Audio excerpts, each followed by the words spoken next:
Hello, welcome and welcome back. This is Jacob, and today we are going to be beginning the narration and character voice acting for the When Elegies Are Ashes side story. Alright everybody, our next in line story covering the Reed and Eblana storyline is here, and this one has been around for quite a while, all the way since the release of Chapter 9 essentially. This has been going on, and we are still continuing. And we're gonna see how this is gonna keep on developing with this story. But yeah, this has been around for quite a while, so for anybody who is new to Arknights and or maybe the channel, or just to these stories in general, very quick overview, right? Just as a reminder what came before this. Pretty much Chapter 9 of the main story, which introduced Eblana and Reed, and then later we continue in the side story, Firelight essentially, and then a couple of, it carries on through the rest of the main story, of course. It is a story that is running in parallel to main story all the way up until chapter 14. And yeah, then in Grand Overture, which released earlier in this year, we had a small little mention and a glimpse of what is happening between Eblana and Reed. And then in the very recently released story collection of See You Soon, we had a proper glimpse at what was mentioned in Grand Overture, which is pretty much the meeting between Eblana and Reed, or rather, not really direct meeting, but what went down in that single moment that was mentioned in Grand Overture. And yeah, now we're here. But like I just mentioned, all of these stories, all of them will be linked in the description of the video. You can find the playlist for the main story. If you want to catch up with that, you can find the story for the first Reed Alter story, or rather Reed specifically story, and a bit of Eblana in there, with Firelight in the description. Grand Overture is there. And you can also check out the one single, it is the very first story, by the way, in See You Soon. Just that, and the rest you can then ignore if you wanna. But yeah, if you want to catch up, pretty much everything is in the description of this video. And I would kind of also recommend catching up with the previous stories because, again, this is both epilogue to the Victorian stuff that is happening, but also continuing with what was already, you know, showed about Eblana, Reed, and so on and so forth. And yeah, we are still in Victoria, technically, but not really. This story will be placed inside of the just newly re-established nation of Tara, not to confuse with Terra the planet. I know that some people still get like confused about the names. They are very similar, I know, but Tara, Terra, it's different. But yeah, we're gonna be here in the newly established nation now of Tara, and we're gonna be seeing how they are doing and what is happening and why specifically, or rather how Reed will get entangled in what is happening with this nation. Because, you know, red dragons and such. But yeah, anyway, this will be a story, and as always, hope you are gonna enjoy it. And of course, as I'm gonna be recording this bit by bit and not reading the entire story through, I would appreciate it if everybody would not be spoiling anything, or anybody in general would not place spoilers in the comment sections below. I myself will only be knowing the story as this series will be posted on YouTube. Plus, for anybody else watching this series, I don't want them to stumble upon a comment that is legitimately either spoiling the rest of this story or, you know, spoiling anything else that comes after this in general. So yeah, thank you very much in advance. Please keep it to that. But anyway, discuss anything else you like about this story. There is quite a lot in the beginning already, and yeah, we'll see about that. So let's head in. So then, today we're gonna be covering the first 3 nodes for the story, the beginning cutscene, the first 2 battle stages, and just ignore stage 3 here. I did not read it, the beginning at least, I did not read it. I was on autopilot at one point and clicked on it by mistake. I was like, whoops. But yeah, anyway, we're gonna be covering these first 3 nodes of the story, and also as a quick little extra thing, after I'm done reading the title and the description of the first cutscene here, EAST1, I will be also splicing in an old animation that was released back 2 years ago for Firelight, or rather on YouTube, and then we'll proceed into the cutscene just right after that, no extra bits and pieces in between. But yeah, I thought to myself, you know, it might be important to remember that whole cutscene that was shown back then, or rather that animation that was shown back on YouTube. because it is still very lore important for the 2 dragon lore that is carrying on with this story, so we're gonna do just that. But anyway, EASD1, Walk Through the Cold Night. Stories, ballads, bonfires, those gathered here have nothing, yet also everything.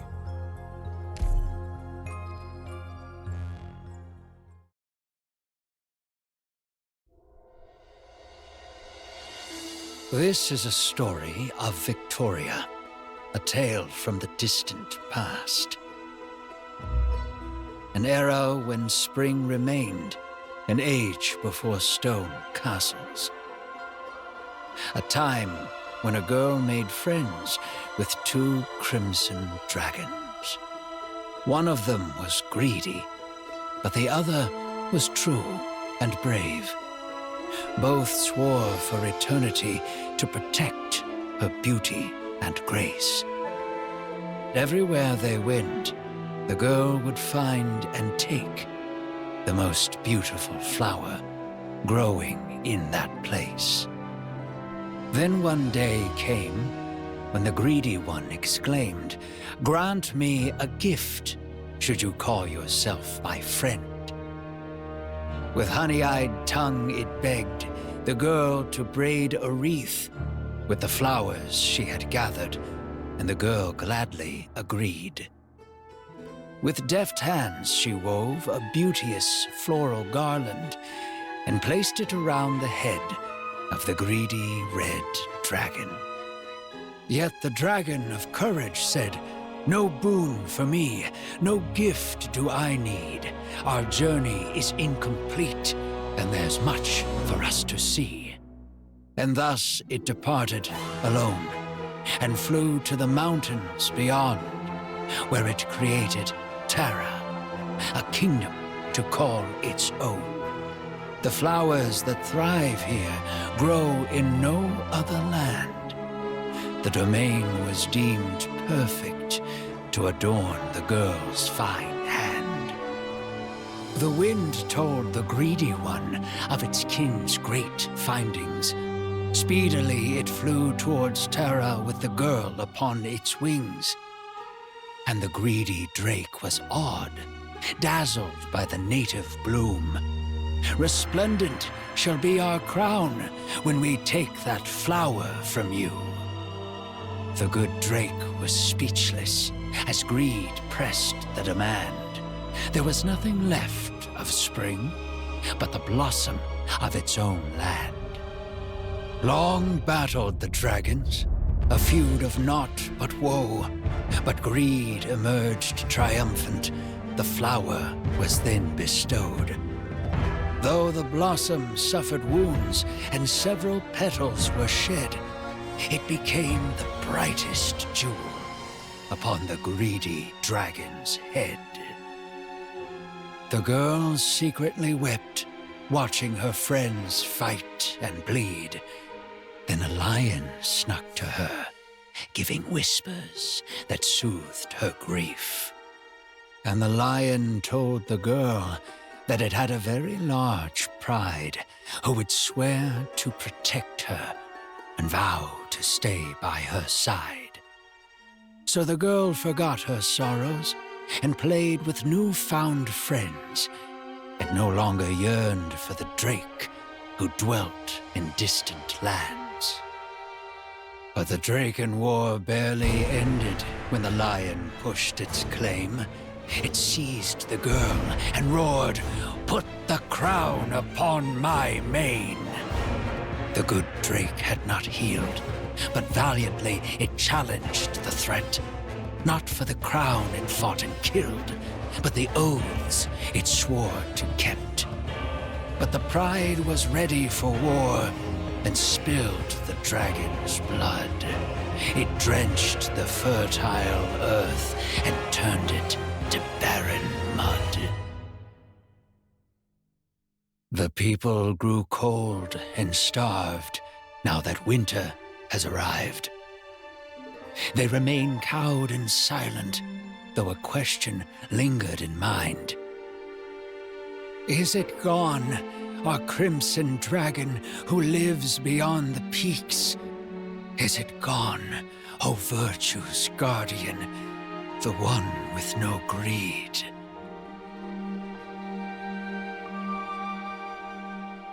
Are you listening, Loughshinny?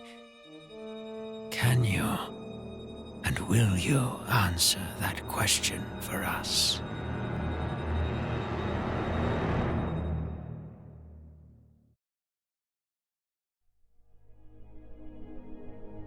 To reclaim her kingdom from the foes, the Red Dragon of Greed sought the aid of a shadowy force, the dark mist that haunted in the forest.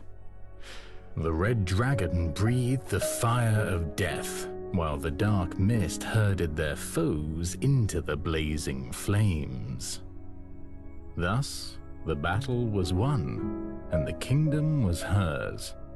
The thorn-choked fields began to stir with life once again. Yet the deadly fire still crept across the land. The fields withered, the living faltered. The newborn perished before they could bloom, while the passing lingered, bound to this land. The Red Dragon would not abide the death going unrestrained. Her wish was firm. Life to life, death to death. Resolute in her purpose, she sought to cease the spreading fire. As Samhain drew near, she gathered those touched by the tainted flames into her lair. And that is the story of the Red Dragon. But what comes after? What about the people tainted by the flames of death? There is no after. That's all I've written. That simply won't do. Everything has an ending, and those endings don't much care, if you think they'll do, miss.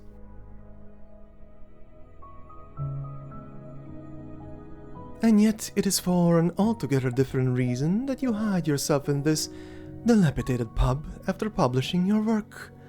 How ridiculous. A lot of things are ridiculous. Do you simply enjoy keeping people in suspense? Is your spirit soothed by tales of readers desperate to know the ending? Some overly enthusiastic messenger did manage to find me to deliver some fan mail. You must have been rather pleased. Pleased? I didn't even read them. Just tossed them into that fireplace. How impertinent. Moreover, not a single story in your collection doesn't cut off unceremoniously. Truly impertinent. It's simple, really. I can't write an ending to save my life. You'd best head home now, miss. You're clearly well educated, and a ramshackle pop like this doesn't suit you. Don't fret yourself over those half-finished stories. Might I hurry to show me the door? Perhaps I can help you. The author takes measure of the woman once more. Even with a hood over her head, he can see how pale her face is. She must be very sickly, he thinks. The moment she arrived in this abandoned village, she went straight for the pub. She had clearly done her research and seems unlikely to give up anytime soon. After ruminating, he picks up a sticky mug left among the cards and chips strewn across the table and downs a mouthful of rancid beer. Alright then. So, what kind of ending were you thinking? Why should I be the one to come up with it? You're the writer, not me. I simply wished to offer my own story, to spark your imagination. Your own story? Wait, are you another survivor? Did you also narrowly escape death in that city last autumn? Only those who've experienced the truth for themselves will recognize what your stories are based on. Well, go ahead then. I'm all ears. Very well. deep in the ruins of the former royal capital of Tara, long since destroyed by catastrophe.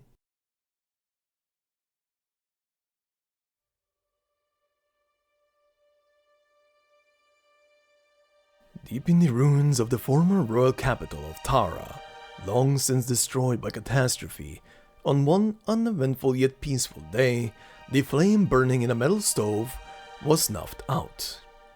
This was no urgent matter, but the red dragon came all the same.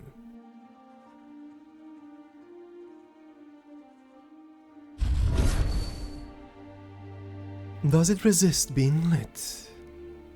Or is it that not even an ominous outsider, newly come after centuries of silence, can relight all longings and resentments, near worn away by time? Or perhaps I simply need to be less reserved. A purple flame dances around the stove. Under its light, the red dragon's face looks even paler than before.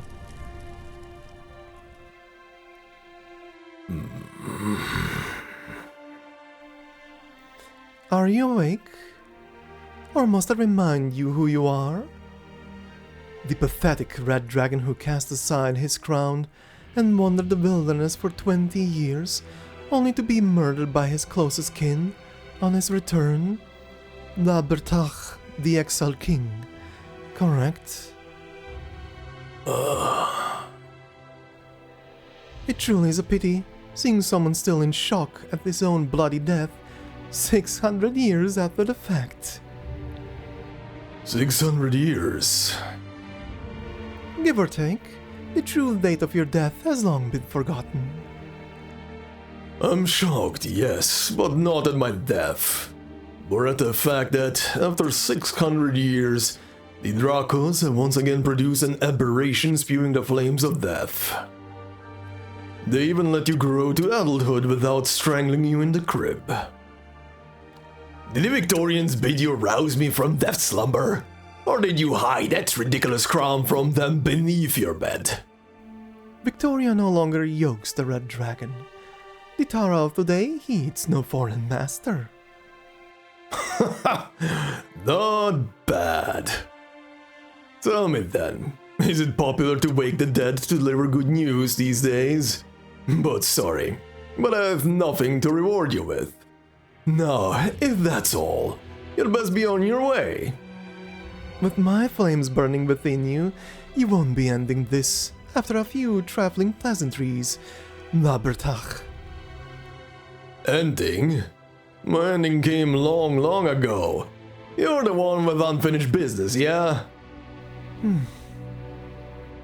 Look, I get it. They're the flames of death after all. I'll get you into all kinds of trouble. Life and death, getting jumbled up, herds of undying beasts, newborn cubs having their lives snuffed out before you know it. The works. So, how big a mess are we talking here? A field? A city?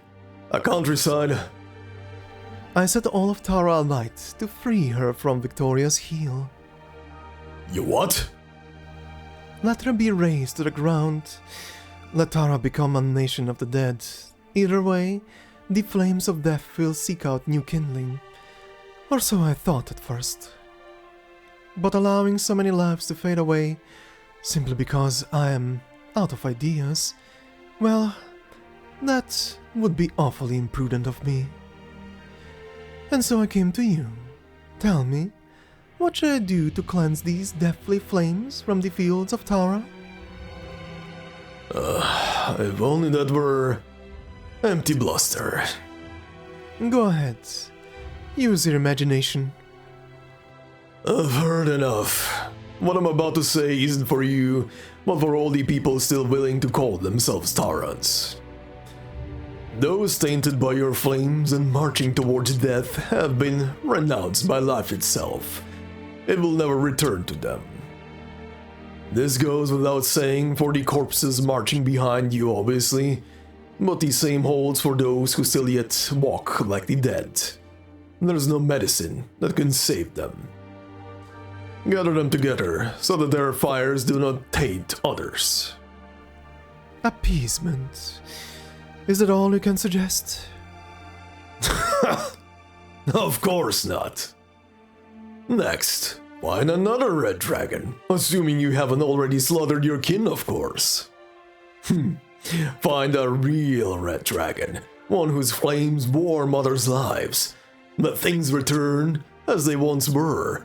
Ashes to ashes, dust to dust, life to life, death to death.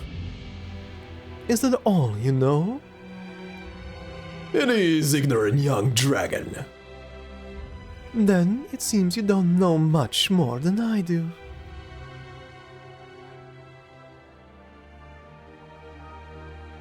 The red dragon does not even bother to sneer at him. She simply turns and leaves. She passes by a ruined home, faint yellow candlelight seeping through the cracks. This is the wilderness where the dead roam. No one should be living here, and so she knocks on the door. Who are you? Who I am is unimportant. What's important is, why are you living out here? I came because there aren't any Victorians here to knock at my door and rob the food I dug up myself, along with my savings. 5 years ago, on a night like this, a wicked caster came by, killing the Victorians as they closed in step by step. I offered him beast meats, grains, and freshly brewed wine, but he told me he didn't need any of it. What he needed was fire, a fire fueled by those who would happily burn themselves away. And so my only son, Keith, left home and followed him. What a noble soul. Then 3 years ago, someone knocked on my door in the middle of the night again. It was Keith. My Keith. He no longer spoke or wept, or even breathed. He just stood there, his body covered in purple flames. How tragic. It gets worse. I buried him, but he refused to rot away in the earth. Instead, he dug himself out, and now his corpse is wandering endlessly the wilds. Which is why I'm still living here. Are you one of that caster's friends? Are you here to lay Keith to rest? I am. Ah, here he comes. A walking corpse, wreathed in purple flame for all to see, shambles towards the two. The red dragon presses the point of her spear against the corpse's chest. The fire rages so hot that it sears away its flesh in an instant, leaving nothing more than ash. But an idle thought crosses the old man's mind.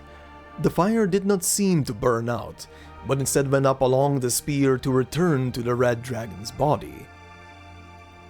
And what of you? You're also tainted by the purple flames of death, are you not? The old man looks himself over, but sees no flames licking his body like they did with his only son. But to the dragon, the flame consuming him was even brighter than that of the dead. If you mean sorrow, anger, and hatred, then you're right, witch. The Victorians tax me in coin, while you and your ilk tax me in blood. Together you've taken all I have. I've been empty inside for a while now. The only thing keeping me standing are those so-called flames of yours. Then what if I were to take them back? What would you say to that? I'd say you're late. The old man closes his eyes, facing the point of the red dragon's spear. He can feel the fires of anger and sorrow propping him up burble as they flow into her hand. As they leave his body, his muddled consciousness leaves with them. He can sense the death is near, but considering how stagnant his life has become, he no longer fears it. But the fires suddenly stop flowing. Why? Why won't you kill me? Because you no longer need to be killed. A spirit once told me that life will never again grace those tainted by the flames of death. Now I see that he was right.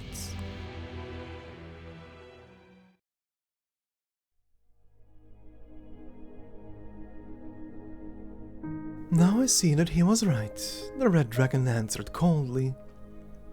How is that for an ending? I took what I heard from an old man and added a bit of spice. It shouldn't be too jarring, an addition to your story, I would think. Throwing in the ghost of the legendary exile king, are we? It'll do, but do you really need the ending to my story at this point? What you've seen clearly differs from what I saw. I must see it through your eyes, hear it through your ears. You're not one of those bored toffs who's into piecing together the truth, are you? I have never once considered the truth boring. Huh. Well, seeing as we both managed to make it out of that hellhole alive, I can pass you all the drafts I abandoned in the process of observing, thinking, and writing. But as for how those stories actually end, I couldn't say. Since you were talking about the red dragon, how about I start there too? The writer pours another half mug of beer directly into his belly, glances at the woman with a hint of provocation, then begins to tell his tale. If you have ever made the journey to the red dragon's lair we call Na Saoirsí, no matter how briefly, you will never forget the dark woods along the way. They are dismal and damp, filled with a gloomy mist, and fae who love playing tricks on men. A labyrinth of darkest black. It is said that, of all the people who have entered, not a one has ever left without the forest's permission. Even if it does open its bows to allow you passage, the mischievous fae will still lead you astray, jeering at your clumsy movements all the way. But once they finally leave you be,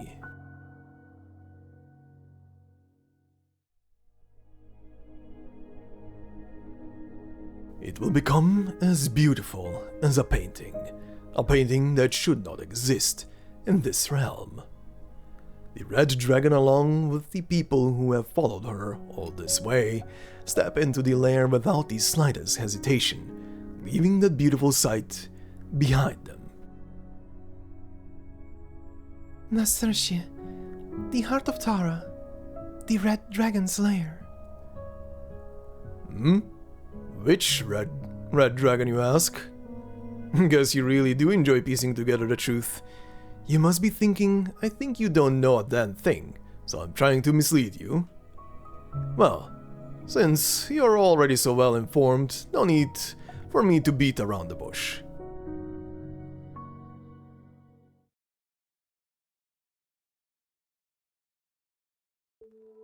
Na Saoirsí, the heart of Tara, the red dragon's lair. We're finally here. Thank heavens! The whole trip from the Taran fields has felt like a one long dream.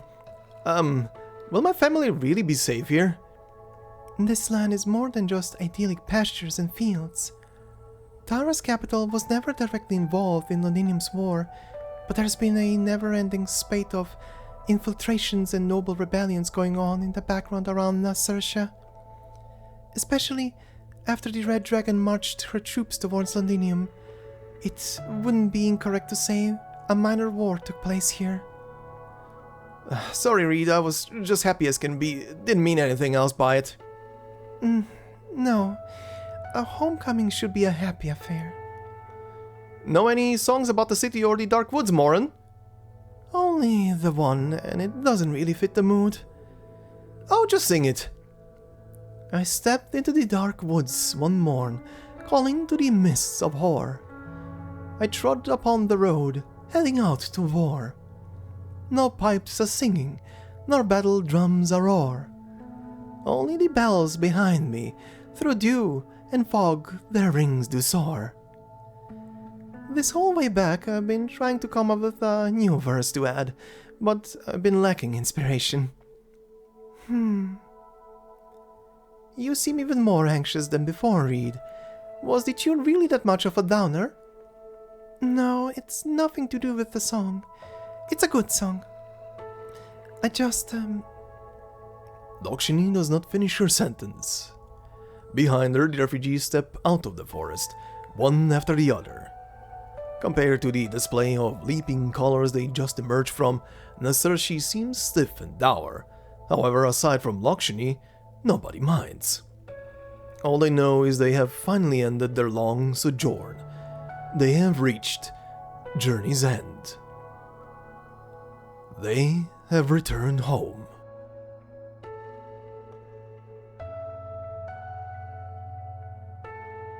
So, what's next? Someone will be coming to help us. Once they're here... Loughshinny spots a figure slowly walking over from the city. It must be the man here to greet them, but the last time they met, he had wanted to kill her. She subconsciously puts her arms out to shield Moran at her side. Why are you here? I have come to welcome you. What? I'll be escorting you into Na Saoirsí to meet with Her Highness Eblana. Don't worry, you'll never have to see me again, not unless absolutely necessary. Indeed. The issues we could resolve without meeting, she and I already resolved on the Gastrel. Then please follow me. As for your entourage, due to security concerns, I will make other arrangements for them. No, they are Tarans too. They must enter with me. I promised them. While I would love to acquiesce, truth be told, the majority of our citizens are unaware that there is a second red dragon, namely you. I can guarantee that they will keep it secret. This is where you and Her Highness disagree. Then do you mean to say that my sister will ensure they do? This is precisely why I must bring them into Na Saoirsí. I may have an idea that would satisfy both parties, if you'd care to hear it. I brought you here, Wake Woman, not simply as an overseer for settling citizens, but also for your discretion in sensitive matters. I hope this idea of yours isn't mere wishful thinking. If so, know that even you will no longer be welcome in Na Saoirsí. Of course, of course. As you so eloquently put it, Na Saoirsí is indeed unable to so readily open its gates to our errant countrymen. But I'm headed to the village of the Wakemen tomorrow to ask for some sacred instruments. Seeing how these people have nowhere else to go, I can have them stay at the village for now. Wakemen? Isn't that some sort of codename plucked straight from the old legends? My people have been neglected to regulated to song and story for many, many years, true. Those of us who live around the ruins rarely ever leave. I'm just an oddball. Which is why I can promise you that, well, no word of the Red Dragon will leave the village. I really want to trust you, but... Are you really one of them? The Wakemen? Moran? Before my great-grandma passed away, she asked for a traditional burial held by the Wakemen. Our family searched all over as best as we could, but never found one. All we could do was pass it off as the ramblings of a dying woman. But she was a woman with her head on straight, not the type to mix things up with legends. If she said something's real, it's as real as can be. Besides, I've heard many stories about your kind. I'm willing to trust you. Then please don't betray the trust, Wake Woman. Naturally. Alright. What say you, Mr. Brigadier? Go.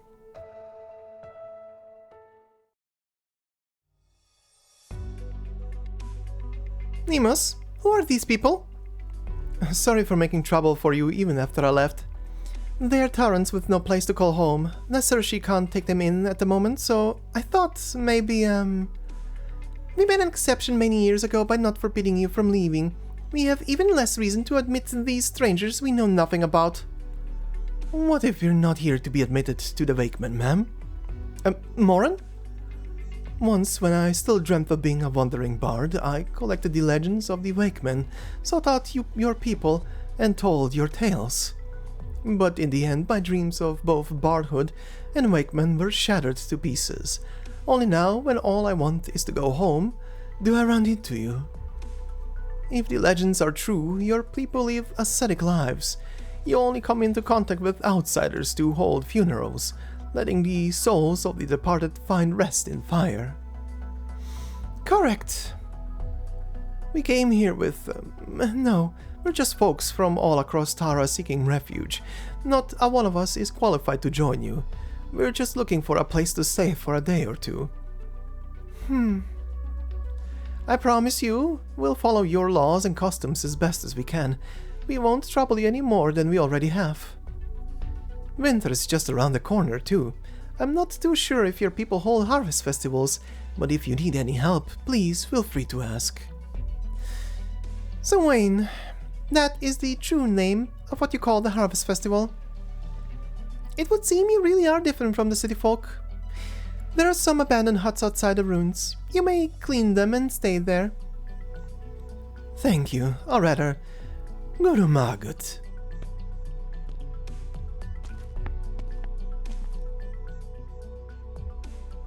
Is there anything else, Nemos? The Dubliners in the city want to hold a victory party to celebrate Tara's liberation. I promised them I'd ask for some of the sacred instruments that show Tara unity and represent the importance of tradition to the nation. With Saoirsí almost upon us, we have none to spare. Have you forgotten? But even if we did, we would not give them away. They're only requesting them because of how much they value the old ways. Then why is it that not a single denizen of Na Saoirsí has come to us to request a funeral since the city became independent? We can tell the difference between remembering a name once forgotten and dressing yourself up in a name you've read in a history book. But if you cannot return empty-handed, then take this whistle and go. This is, just an ordinary whistle. It is the highest honor we can give them. The Wakemen do not stand with the living, nor do we require their reverence, until, of course, they are dead. That is the tradition Dublin should be honoring.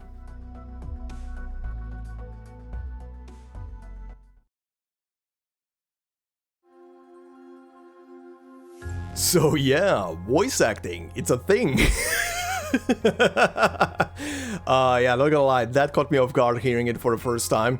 Did not expect a full-on voiceover at the beginning of the story, but very funnily, one of the two reasons why I wanted to include that good old animation that was released back then with Firelight for the Reed Alter story 2 years ago.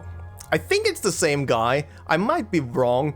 It sounds kind of like the same guy, just like the in-game version here that we got with this story, that the first lines at the beginning of this cutscene are kind of like, kind of sounding deeper, but I feel like it's the same guy, so I don't know if it's like difference in mic quality or just, you know, person getting older and forgetting how they did their voiceover in the first video that they recorded.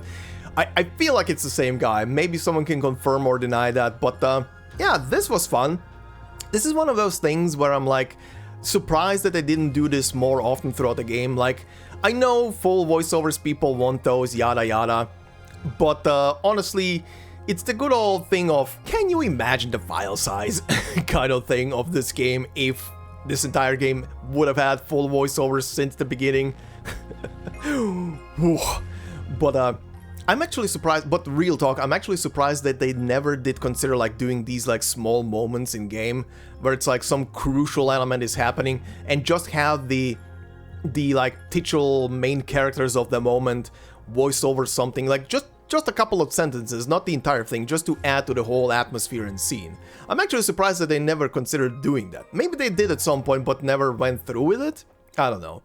But it would have added a lot to the story. This was already kind of like really fun just to have this one little bit voice acted by that narrator, which is very funny. It's very funny that they're bringing this writer in as well. Also, very self-insert. Writing staff inserting themselves, telling you how a story has to be written. That is always fun. But yeah, this is our beginning cutscene. We saw a couple of things. The mysterious woman, by the way, I just want to bring up as well.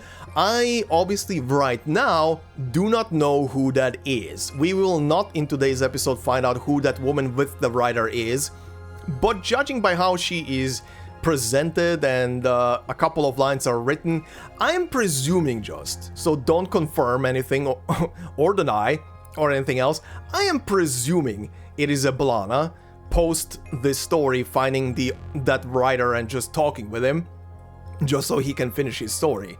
But right now I have no idea, I'm just giving her the same cadence I'm giving to Eblana's voice, and that's about it.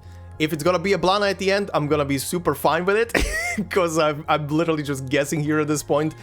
But who else could it be, right? I can't imagine anybody talking in this kind of especially, I would say the one thing that gives it away that it's Eblana is, one sentence was the description of her face looking pale, which again will come up with Eblana's face throughout this story. But the other one being the one word, what was it again? Impertinent, that keeps on reappearing, and that's kind of like her shtick, talking in that way. So I presume it's Eblana. But again, if I'm wrong, I'm wrong. Now, next on the agenda, Eblana reviving one of the old two dragons from the legend. Oh boy, that will surely not backfire. And also, I want to just ask for the crowd that is listening to this and is a Final Fantasy XIV player, please, for the love of God, tell me I'm not the only one who saw the name and first reacted with Lahabrea? Lahabred? That was kind of funny in my head, but I will not lie, the amount of times I went through Eblana's line there where she mentions his name once and then a second time, and my brain just tilted and stopped working for a moment because I wanted to audibly say Lahabrea instead of Labretach, or however his name is supposed to be pronounced. By the way, I have no idea how that name is supposed to be pronounced. I'm just kind of guessing my ass off. Same as with the name of the city, essentially. Because for this story and a story in the past, for the Firelight story specifically, I was consulting a online findable Irish dictionary, which has a shit ton of pronunciations, grammar, and everything for Irish in general. The name written in that way, it does exist in Ireland, in a specific place, I think in Dublin. However, in the dictionary, I did not find it. And I have no idea if it's supposed to be said Saoirsí or Saoirsí, because Saoirsí exists. The name Saoirsí came up in Arknights already a couple of times. One of the ships under Wellington, I believe, a support ship, is called Saoirsí, Saoirsí, pardon. Same as the city of the Tarans, which is obviously the reason why it's named that way. But also there was that. Just as a reminder, the woman that Reed murdered back in chapter 9 was called Saoirsí. That name I'm certain is being pronounced that way, but it's completely differently written. That name, however, exists in the Irish dictionary, and yeah, it means freedom, basically. So yeah, the name of the city, Na Saoirsí, is basically the freedom. That is what it means. But yeah, anyway, sorry for stalling, and let's continue with our next battle node, which is titled Title Page, and it says, "Why have you come self-exiled?"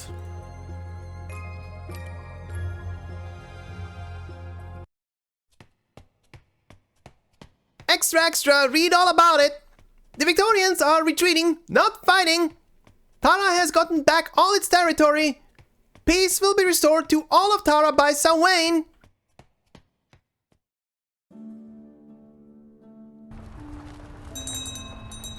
Stop the cart.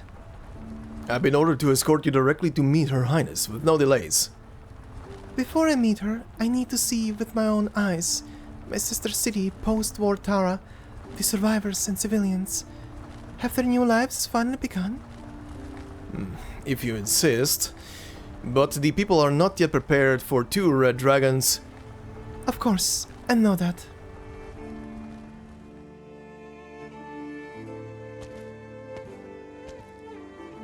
Just take these. These knives, axes, and bowls are all made of iron. They'll make for good materials. I beg you, Kulan, take them, even if you have to melt them down and make some eyes for our statue. Autumn is almost over, and mornings in Na Saoirsí are cold and damp. A pair of scarred, battered hands rubs against the cold and dry metal goods, much like a soldier running their fingers over a medal of valor in wartime. The people yell out his name, hoping the broken tools in their hands will be accepted, smelted, and used by the hero to forge the statue. The hero. Yes, the hero. Every story needs a hero like that. Theo! Theo! Come and I'll carry this stuff into the workshop. I mean now, Theo! I'll help you sharpen your knife tonight. What a lazy brat. This is what you get for pampering him too much. No, I mean, it doesn't matter if that boy's around, just take everything, please. I can't take everything. We'll need these tools to get by, and it goes double for your prosthetic leg. I'm standing up fine, aren't I? That wooden leg Nemo's made is only temporary. Once better craftsmen arrive in town, they can repair your iron one. But you're making a statue to commemorate our victory in the war, one that'll be displayed in the main square during Samhain. Frankly, it'd be an honor for my rusty old leg to be a part of that. No means no. Just take it already. It's all old stuff we'd have thrown out while cleaning anyway. No one's got any use for them. What's wrong with these bowls? They look perfectly fine to me. We can use clay ones instead. As for axes, we'll just share the few we've got left. The war just ended, and the city is short on everything. If we don't help you, how will this statue ever be finished? Still, I can't accept used prosthetics, no matter what. You're a great man, my hero, but you can be so stubborn. Loughshinny slowly walks into the crowd. For some reason, she feels as though there's something separating her from them, as if she's looking at them from the other side of a bonfire. Excuse me, what are you all doing? A new face in town? Haven't seen many of those lately. Where are you from, Weaver? I've returned to Tara from a place far, far away. See, Kulan, if you'd just taken everything without a fuss, you wouldn't have embarrassed yourself in front of our countrymen from afar. My answer is still no. Not the prosthetic leg. The other stuff, fine. Why are people donating their pots, pans, and prosthetics?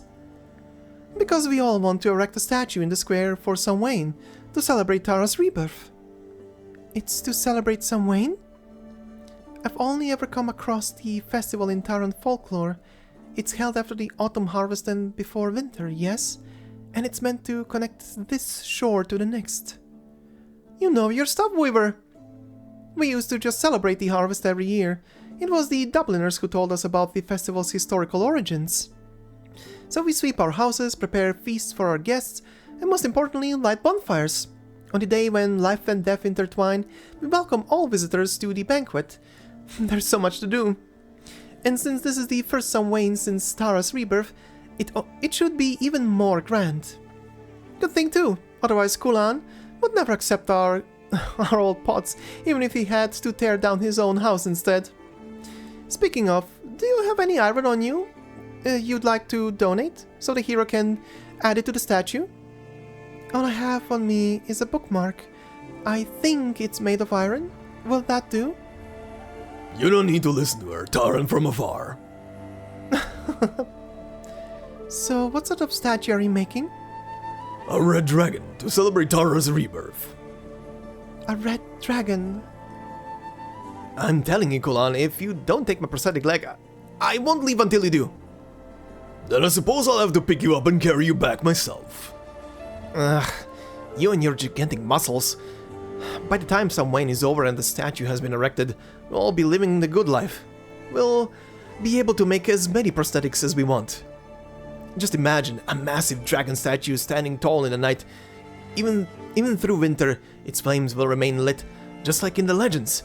Why, it'd be enough to dry out the man-eating mist. And we wouldn't have to obey that blasted curfew anymore. The curfew is an order approved by the Red Dragon, put in place to ensure our safety. I know that. Of course I know that. As they speak, more and more people begin to gather around them, until the alley is completely blocked. They each carry all manner of things meant to be melted down for the statue. Kulan patiently receives each new visitor as the objects at his feet begin to pile up. He's quite a large man, but even he cannot carry all of them at once. Allow me to help you, Kulan. Oh, no need for that. My apprentice Theo. Can you really count on Theo, though? We have no idea where the rascal ran off to. He talks a good game, but slacks off when no one's watching. Typical Victorian. And how old was he when his parents died? Does he even remember Victoria?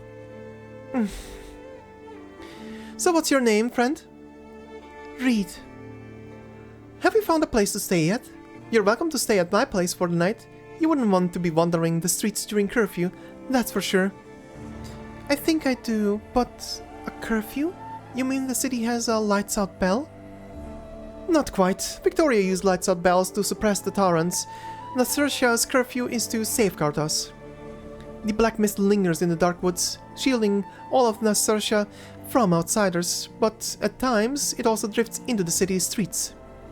The curfew is meant to prevent anyone from encountering the mist. It permits no trespass. Anyone who enters without permission will never return. You mean the mist really eats people? Listen to yourself. You came all this way and this is what you ask about? Look, things will be better soon, just you wait. Now come with me, I'll show you around Na Saoirsí. What about the man building the statue? Kulan, was it? What is he going to do? I know a bit of arts. Perhaps I could help him. Oh, don't worry about him. He's a genuine hero. He once dispatched an entire Victorian scout team in the dark woods. Unfortunately, he was a bit of a softie at the last moment. He's the only one willing to put up with Theo's nonsense. All by himself?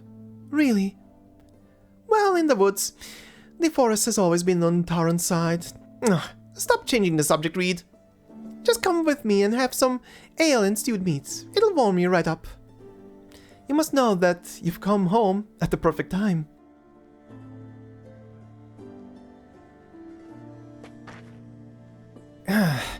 Well, at least there are still potatoes in the store. Damn, look at the time, I'm late. Who's the one charging through here like a wrecking ball? Theo? Sorry, I'm just in a hurry to get back. I didn't mean to bump into you, sir. Here, let me wipe that off for you. You dare to disrespect me too? What? No, maybe I misspoke. I was just wondering if you needed help. Stay away from me! The man raises his cane and strikes Theo hard on the chest, knocking him back. The morning mist has long since gathered in the uneven crevices of the stone pavement, forming murky puddles. Caught off guard, Theo stumbles backward and falls straight into one. You Victorian scoundrel! Who do you think you are? How dare you offer me charity? Put that cane away. What's going on here? Are you okay, Theo? I'm fine, Bridget, I'm fine. I crashed into him first. A ruthless nomad and a Victorian mongrel. Couldn't ask for a more perfect pair of lowlives. You're not exactly making your ancestors proud, Bridget. What's that supposed to mean? Huh, forget the Victorian mongrel, what about you? You're descended from the exile king, from the very clan that's supposed to warn the Tarans of impending catastrophes. Yet here you are, mingling with the likes of him. Even during the war, you never cared whether your own people won or lost. You just coldly toss those battle reports into the citadel, then go door to door delivering those meaningless personal letters. Are you lot even fit to call yourself Tarans?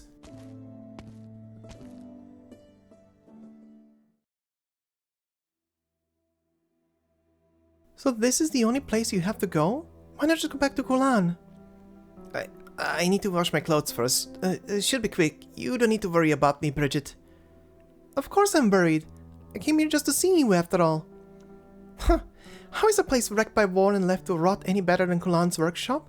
At least there you have the forge keeping you warm. And hot meals. No, it's just that I don't want to cause him any more trouble. Please, don't tell Kulan about what happened today, okay? I'll be on my way as soon as my clothes dry. I'm not here for him, Theo. I'm here for you, to take you away. Take me away? Did he say something to you? Just what sort of relationship do you have with him, anyway? If I hadn't shown up today, were you going to take the beating without fighting back? My instincts are never wrong. If you stay in the city, they'll just keep finding new ways to push you around. Today they shoved you into a puddle and beat you with a cane. Tomorrow, who knows? Anyhow, just come with me. I can take you to the plains, or anywhere else you fancy, up to you. You and me, we don't belong here. And if you've got nowhere else to go, you can always head to Nemo's old place and stay with the Wakemen for a while. I do want to see them, after all these stories Nemo's has told me. But I can't leave, not unless Kulan asks me to. Nemo's has no time to look after him, and the dragon statue isn't finished yet. What would he do if I just up and left? But still, thanks, Bridget. If you say so, then I'll take you back to the city before I leave. No, don't bother. It's cold out, so my clothes won't be dry for a while. I'll go back then. And if all else fails, I can always take shelter in the abandoned home. Someone left a quilt and bed sheets there, and I've stayed there before. It'll be fine. If you really don't want to come with me, well, I suppose it's safer here than risking a trip to another city. So not even Kulan looks after you all the time, huh? He has more important things to do. I should be making things easier on him, not giving him something else to worry about. Well, goodbye then. Take care of yourself. You hear?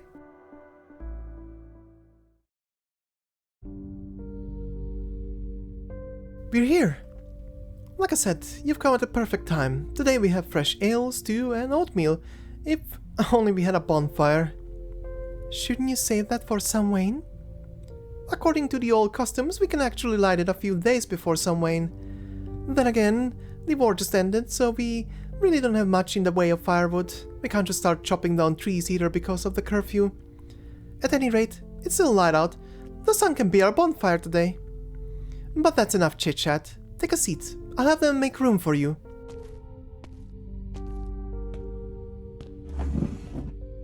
Loughshinny steps forward. In the damp, chilly air, each dish in the lavish spread on the table has the same familiar scent. Warm, rustic, and simple, yet not what it seems. She looks around, concealing her surprise, only to find that no one else finds any of this unusual. Is this stewed meat? Yeah, this here is the meat, these are grilled fins, and your cup is full of ale. Oh, right, and we also have oatmeal. I'll go grab you a bowl. But,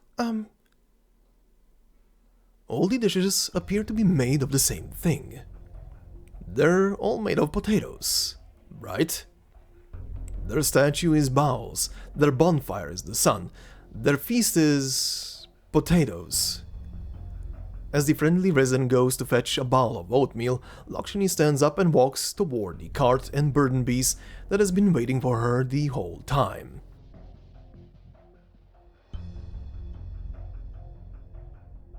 Her Highness will return very soon. Please wait here. And this place is? Na Saoirsí Citadel. The highest point in the city is just up the steps beside you. This is also where Her Highness lingers most, when she's in the city. I'm glad to see you aren't filling the halls with candlelight, musicians, and lavish feasts. I've already told you. The primary reason the city is short on supplies is because trade between Victoria and Tara has not yet fully resumed. We're working as hard as we can to resolve the issue. The residents are very understanding of the situation. They hold nothing but goodwill and genuine love for Tara. Your Highness Eblana! Leave us. At once! Loughshinny. Just what is going on in the city, sister? Everyone's celebrating Samhain, except there's no harvest, no bonfire, and the feast is nothing but potatoes. If you came here to make me repeat what the Brigadier has already told you, well, I suppose I can play along. I wouldn't want to spoil our long overdue reunion. I'm more worried about your spear. Where is it now? My spear? If you're talking about the spear you gave me, it's being stored in a warehouse on Rhode Island. I no longer need it. How can someone with no weapon claim any sort of power? Or forget power, even survival would be a struggle. I said the spear you gave me. Also, you won't kill me. At least not yet. As a puppet that has only just regained its soul, you wouldn't want to break me before you've had a chance to play with your new toy. Your words are quite hurtful. Anyone can be made a puppet, Loughshinny. Anyone except you. You are my dance partner, yet you'd rather stand in my shadow than join me on the floor. Until about a year ago, you finally got bored of me, didn't you? I don't recall what you're referring to. As for power, I'm not here for power. That power rightly belongs to you. Oh?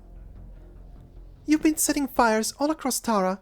Those fires have melted the chains that once bound the Tarans. That much is true. Then why have you returned? To bear witness.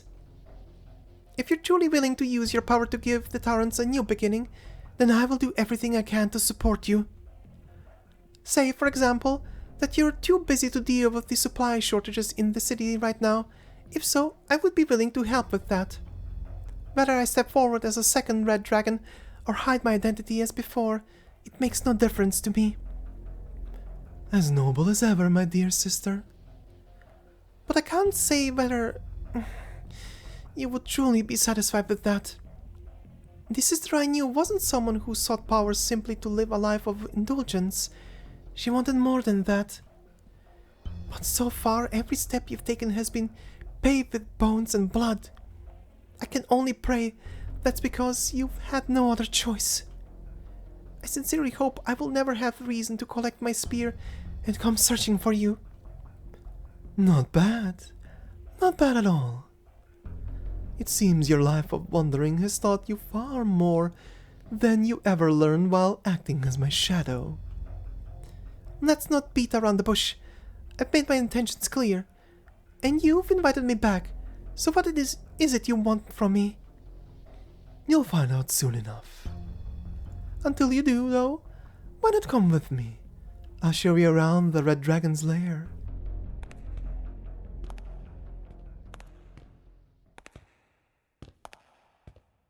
Legend has it that the architect deliberately shaped the plate with uneven elevations to mirror the old Taran capital. Legend has it that Tara stonemasons showcased their finest craftsmanship in every building they made. Save for one. They refused to add even a single ornament to the citadel, knowing it would be inhabited by a puppet king. Loughshinny has heard many stories like this, but no story can tell you whether it is itself a true flame, or merely its shadow cast on the wall. And so, she follows her sister up these steps and looks down at the city with her own eyes. She sees the empty pedestal in the square below.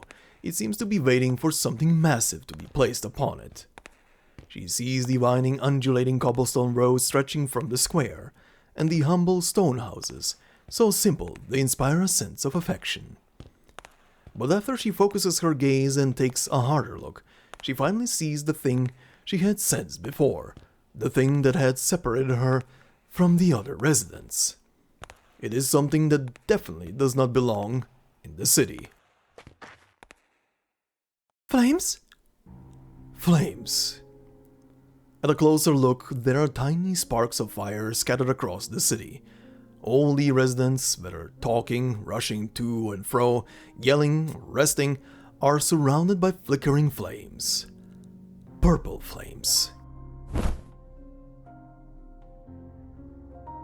What did you do to these people? You've made them into walking corpses, haven't you? You just got back from town. You met them yourself. You should know better than I do. The flames will spread. Your flames of death should not be spread to the living. It is an unfortunate reality, but wherever man resides, so too does death. Whether on the battlefield or in a bustling city, the flames merely hasten the inevitable. But I must admit, it doesn't sit right with me either. The dead wander the wilderness, driven by the desire they held in life, while those tainted by the flames of death can never truly start anew. Life and death cannot remain entangled like this, each defiling the other. But haven't you been their chief defiler? No. Death should be mine to command. I cannot have it expanding beyond the boundaries I set. Well then, my dear sister, what would you like Tara to become? I want your opinion. Should the living endure and the dead rest in peace, or should all of Tara become a kingdom of death? Why ask a question you already know the answer to? Then it is clear what you must do. Kill me, Loughshinny. What? While you've been trudging through the crowds, I've been busy preparing. The moment the tip of your spear pierces my heart, heralding death's embrace, everything tainted by my deathly flames shall leave this realm along with me. Then you will become the first and only true leader Tara has seen in decades. I will not be your shadow anymore, and we red dragons will not be the monsters they claim us to be, slaughtering our own kin in madness. Sometimes, often even, kinslaying can be a virtuous act. What about those touched by your flame? Can they really start their lives anew, as you promised? I have promised nothing about life, Loughshinny, not even for those untouched by my flames. As for the city folk, they have already been entangled by the violet flames. They will gradually become walking corpses and eventually leave here with me. This much is certain. They are living, breathing people. They fought under your command and won your war for you. They have the right to start anew. An unfortunate fate, to be sure, but their fate nonetheless. No, Eblana, it shall not be their fate. What will you do then? Loughshinny has more to say, but Eblana has already turned around and started walking down the long corridor. Her footsteps are so soft that Loughshinny did not even realize she had left. After her sister's figure disappears completely into the darkness, Loughshinny turns her gaze back to the city. How she wishes it were all just one of Eblana's tricks, but the flames are real. She clenches her fists, pulls up her hood, and turns to descend the steps.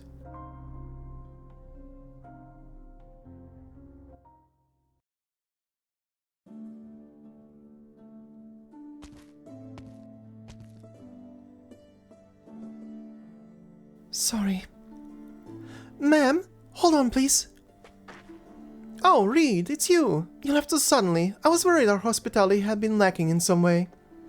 No, I truly appreciate your hospitality. I just suddenly remembered some business I had to take care of. I still have a few questions though. Would you mind answering them for me? Ask away. Do you realize that you're engulfed in flames? Flames? Oh, you mean my blessing? Wow, you can see other people's blessings? I didn't notice until someone pointed it out to me. Wait, you're saying you know about the flames but can't see them? How can that be? The friendly resident puts her hand on her waist. The ancient Tarans carried small flames at their waists, stabilized through originium arts to dispel the dark mist in the marsh. After Victoria seized full control of Tara, this custom along with all similar practices was strictly banned. But times have changed. No longer bound by Victoria's rules, the Tarans, or at least the people of Na Saoirsí, have chosen to wear small originium lamps at their waists. I'm sure you know fuel is scarce, but with the curfew in place, we can't afford to keep the lamps on, nor do we need to. But, if we carry these small lamps... That's her fire. That's the color of her fire in the lamp. Now, whenever people turn on their lamps, this is the color they'll see. Even if they replace the filament with different ones, the color remains unchanged. And you're not the least bit worried about this? Well, as you can see, things are only on the up and up here in Na Saoirsí, and what explanation can there be but the Red Dragon's blessing? But if a reckless returnee tried to warn her those flames were anything but fortuitous, she would never believe it. Loughshinny hopes that perhaps a more direct approach would work. But I wanted to experience the dragon's blessing for myself. May I hold your hand? But you've already entered the city. Everyone who does will receive the blessing, sooner or later. Please, it's just a small favor. Well, I suppose it wasn't easy for you to make it all the way back to Tara. Alright, what do you do for a living anyway? I know some basic medicine along with some healing arts. Nothing to brag about. So you're a doctor then? We're in need of doctors actually. Come here, give me your hand.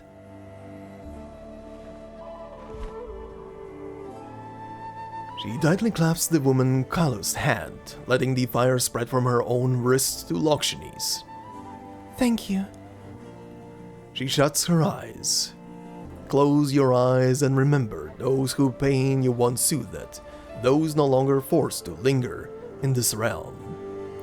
Go and warm this cold fire. The purple flames gradually fade. Beneath them a pale face emerges, swaying gently with a friendly smile. So she tries to erase more of the purple flames, but fails to notice when the woman's expression suddenly changes. My god, my hand! What did you do to my hand? It's completely numb! What? I can't feel my blessing anymore either. Just what are you doing to me? Let go! Reed?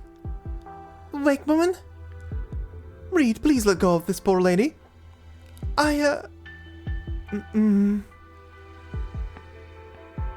Sorry, ma'am. She means no harm. I stake my honor on it. But she said she's a doctor. How could a doctor possibly... Arts-based medicine can sometimes have side effects. Look at your hand. It's perfectly fine now, isn't it? But I still can't feel anything. You'll be fine. The favored wake woman raises a hand, gently pressing her warm palm to the frightened woman's forehead. It is just a normal, casual gesture, yet the woman gradually calms down. Okay, I believe you. Right, I still have my hand, as well as my blessing. It's almost nightfall. You should head back home. And Reed, you have another banquet to attend, don't you? A banquet? Right, the banquet. So please, allow me to lead the way.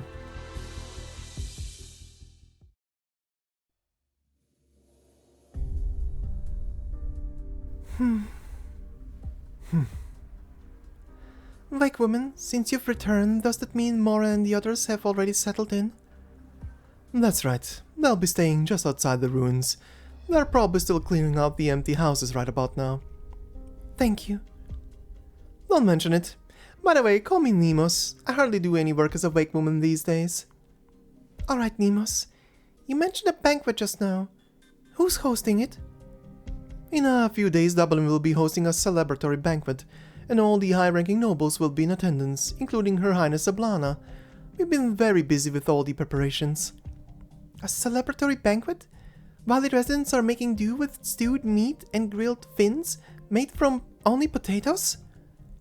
The potato thing started out due to food shortage, but now they're just, used to it. But Dublin is aware of the situation in the city. They're calling it a banquet, but I didn't see any eating or drinking on the itinerary. I'm not trying to cover for anyone, Miss Loughshinny. I truly believe that Dublin wouldn't turn its back on the people of Tara like that. Now, if you'll excuse me, I must be going. She certainly left in a hurry. So if directly removing the violet flames would only cause a panic, what if I were to do it more subtly?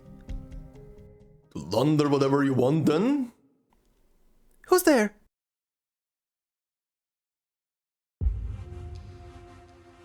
The noble red dragon turns around and sees a figure engulfed in blazing purple flames. No, if the other residents have been merely kissed by the flames, then the person standing before her seems to have been forged from the purple fire itself. The flames don't look harsh, yet they distort the very light around them. Unfortunately, what you want sounds incredibly boring. After all, Tara's flames have already been dyed that color. That's just a fact. You know about the flames. I happen to find out about them, yes. Tell me everything you know. It's extremely important. Why should I? I need to stop people from being engulfed by the purple flames. So you can replace them with your own flames? As long as the people of the city are safe, the color doesn't matter. What grandiose nonsense. It's almost nostalgic. Your excuse is so clumsy that it's laughable, Red Dragon. What is your relationship to my sister, sir? Loughshinny takes a step forward, while the figure moves backwards, preserving the distance between them. Relationship? You, your sister, and I are all cut from the same cloth. We all crave power, conflict, and bloodshed. We're all itching for what comes next, eager to set the land ablaze. But this time, I'll stay out of it, until the lair is consumed by flames. I'll be cheering on both sides. Goodbye. Wait!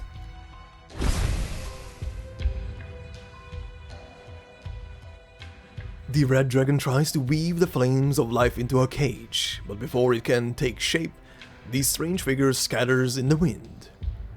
Her fire only briefly illuminated his long tail,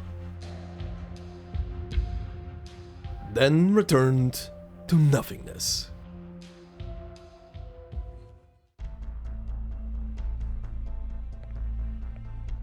Sir! It's you.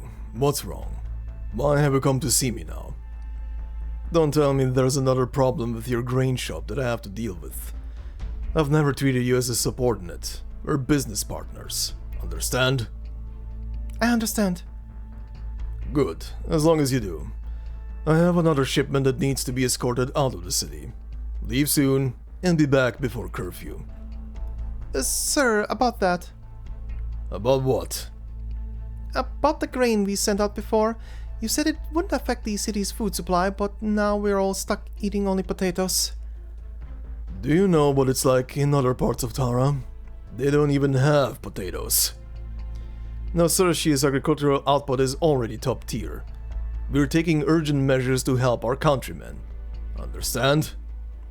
Besides, how much did you earn from just those last 2 carts? Look at it this way. The people of Na Saoirsí aren't starving. At least they've got potatoes to fill their bellies. What's more, it's almost harvest time. There will be plenty of new grain then. I'm more worried that your tiny shop won't have the throughput to sell it all. Still, I'm not one to force anyone to act against their conscience. If you really feel that bad about it, you can always just transfer your business license to someone else and close your shop. But how will I eat then? I told you, you're not my subordinate. How is that my problem? Alright, just hand over your business license by the end of the day. No, don't. Okay, I'll do it.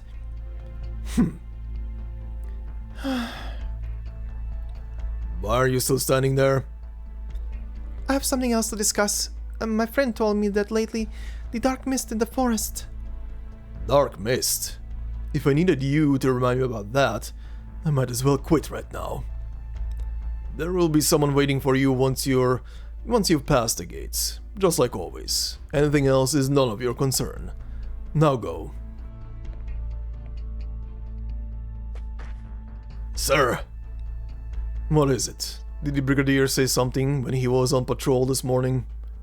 No sir, he didn't come around this morning. The leader sent him on another assignment.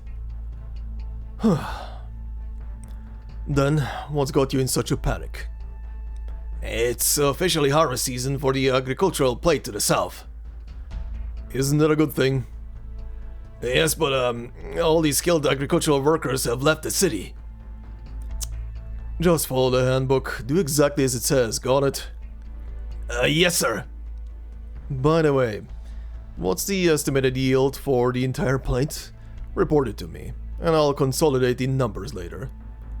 We're not exactly familiar with this sort of work either.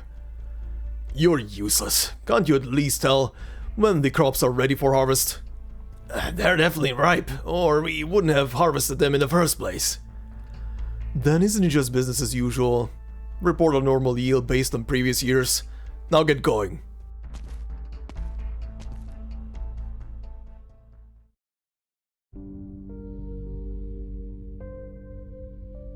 Hello, I'm Bridget the Nomad. What do you want? I've delivered all my letters in Na Saoirsí, so I'd like to go to the highest point in the city and let the wind carry my message to my brothers and sisters. Then I'll be on my way. Now I remember, it's you. You've been here so many times and we've never let you up there even once. Haven't you learned your lesson yet? Even the Victorians let me up to the top of the citadel when they were in charge. Do I look like a Victorian to you? No, you're a Taran. Then you should know that since we're all Tarans, there's no need to indulge those outdated customs of yours anymore. All that nomad and wakeman nonsense, it's all stupid superstition. Now get moving. If you don't, I might just have you arrested. Fine, I'm going. No need to make a fuss.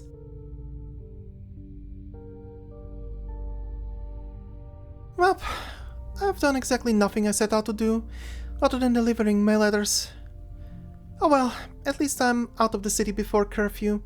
Now to just pass through the dark woods and I'll be back on the open plains. I just hope the mist will let me through. But it's never stopped the nomads before, so why am I worrying about it? The nomad kicks a pile of fallen leaves by the roadside. The rustling sound echoes through the vast, empty forest ahead. To her surprise, the sound doesn't fade away. It echoes back in a repeating loop. Bridget suddenly crouches down, trying to cover the scattered leaves before her, where the sound is coming from. Sorry, shouldn't have kicked you. The sound continues. It doesn't stop. Instead, it grows louder and louder, echoing until it becomes an unbearable, deafening cacophony. At the same time, the dark mist creeps up from her feet, covering her eyes and ears.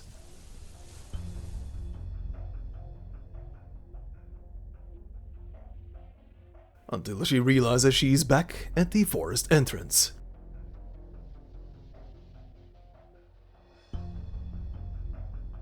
This is the 5th time! Not going to let me leave, really? Forcing me back into the city, is that it? Huh. Well, I'm not going back. I'll set up tent outside the forest if I have to. I'll get my chance to leave sooner or later.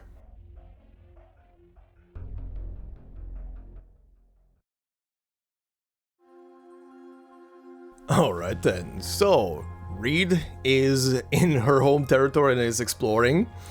And we meet a couple of new characters. Kulan is definitely interesting. That is definitely a Minoan. That guy is big, bulky, and wields a hammer and is a forger. So or a blacksmith rather. And yeah, very interesting. Since the beginning of this year, we had so many Minoan characters being like teased. Since the Pepe story, they keep reappearing in minor places, and it's... I really hope they're teasing a Minoan story at some point, because my god, I'm gonna riot. I want my Greek bullshit. Give me the Greeks. I wanna see them. But yeah, we see a couple of things that are very interesting. Couple of new characters, and Eblana, right? I love that conversation that the two of them had there on that like balcony or whatever it is that is overseeing the city. Like, first off, Eblana's power of, you know, decay, essentially death, spreading across the entire city and pretty much everybody being infected by it at this point, and it's not something you can get rid of. that easily, at least. I'm just presuming on a limb here that at some point in this story, Reed will kind of use her own flame to replace Eblana's in some fashion. I'm presuming this is gonna be the ending of the story, but who knows, we'll see.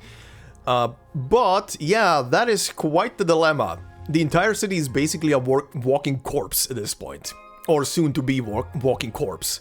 That flame is slowly taking them over. But as we also see from the scene, Eblana is not or rather did not intend for that to be the case. She did not, she thought, as it seems from that conversation that she was having with Reed, she thought she was in full control of her powers, but it seems that her powers are not that controllable or can be really kept under control that much.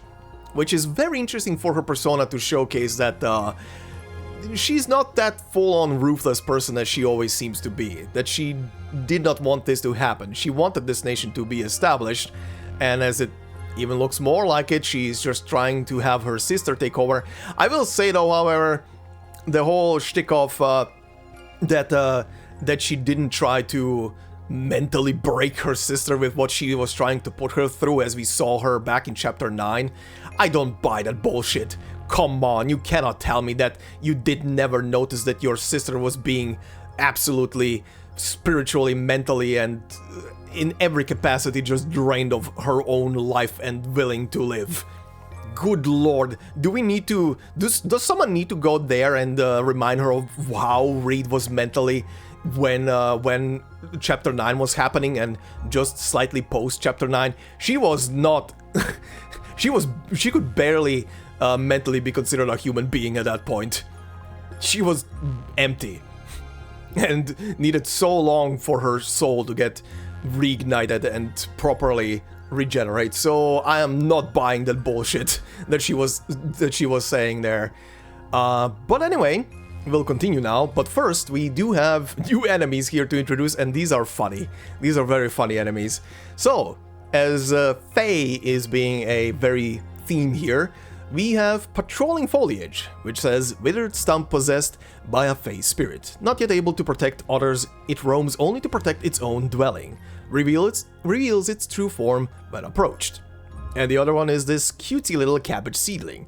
A small common Fae, the original form of Patrolling Foliage. Completely harmless if separated from fire. Of course. Next up we have the training stage, which only says, Fog Parting Call. I bring back the harvest from the fields, and gifts from the barrens. I left with hands empty, but today I return with plenty. Now there is conversations happening on the training stage between the characters you have there for the training mission, but they are pretty much just around the mechanics, so I'm not going to be including this. As always in the future, if there's gonna be interesting stuff that they are discussing in there, I will be including them, but not happening this time around. Moving on to our next and final stage for today, But Only Farewell. And it says, you brim with sincerity, yet ask for nothing more.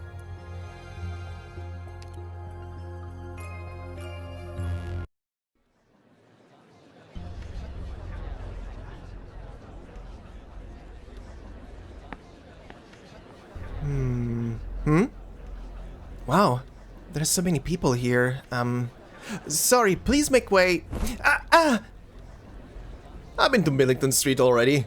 It was picked clean ages ago. The shops are still open, but the shelves are all empty. Even the shopping bags are gone. Kraman said they had stuff left here, so I ran 5 blocks only to find not even a single foul beast feather left. Might as well go back, grab my crossbow and sneak past the guards to hunt in the dark woods. At least I might get some real meat before I starve. What? You've really gone crazy from hunger now. Going into the forest is a death wish. And you're not crazy? Stop talking like you know anything. Who are you to say I don't know anything? The grain store on La Grande Street, Emma's place. You know about it, Haven't had a chance to check it out yet. What of it? I went there and had a look. There's no grain left, but from what Emma says, it's all because of those bloody Victorians. The Victorian bastards have been blockading us since forever. This isn't new, so why act like it's a big shock? Because their spies have already infiltrated Na Saoirsí. Come again? When Emma went to visit the AG plate, she saw the charred remains with her own eyes. Dublin is still investigating. Bloody hell! We should have struck back the minute Tara gained independence. You're right about one thing, though. You should go and get your crossbow. Not to hunt, but to root out the traitors. Of course, if I caught them, I wouldn't let them off that easy. A quick death is too good for them. I guess these stores have been cut off from the supply of grain. I boiled a few potatoes for Kulan, but is it enough? There are too many people here. I'll take another route. Lots of them are armed too. Are they planning to hunt down Victorian spies? But there are no grain left in the city. What does that have to do with the Victorians? But I'll be fine. I'm Mr. Kulan's apprentice. Everyone knows that. Don't be afraid, Theo. No one will hurt you. Theo crouches down and squeezes through the crowd, making his way to the opposite corner of the street. He nimbly slips through a dark, narrow passage and emerges on the other side of a brick wall. The noise of the crowd gradually fades from his ears.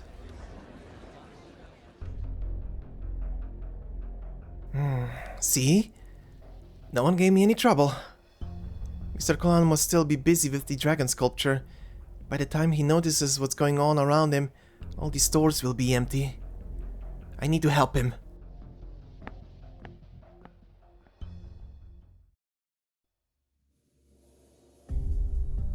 Take these and give them to the neighbors. Tell them not to worry. What about you, or Nemus? Will she have anything to eat? Instead of giving us grain, it'd be more useful to help everyone catch the spies. Otherwise, we'll never get to the root of the problem. I'll go. Please let everyone know. But for now, just take them. Nemus stands with the leader, so it's only natural to endure a little hardship for everyone's sake. Alright then. Thank you. Hey, Kulan, you must have more where that came from, right? Besides, how do you know we'd be running out of grains? Did Nemus tip you off in advance, or...? What are you saying, Rory? If you don't want any, fine. How do I know you or Nemus aren't spies? You've both been raising that Victorian boy together. Get out. What, did I hit a nerve? Am I right? Are you really? Kulan, I heard you've been distributing grain. Impeccable timing. So where is it? Everything that's left is right here. Don't change the subject. You still haven't answered me. I've said everything I had to say. If you feel these potatoes will dirty your hands, then give them to someone else. Why you... do you want them or not, Rory? If not, then let me have them. There are plenty of hungry bellies to feed. Don't be ungrateful. Now give them here. Why should I? You don't want them, right? So give them to me. Fat chance.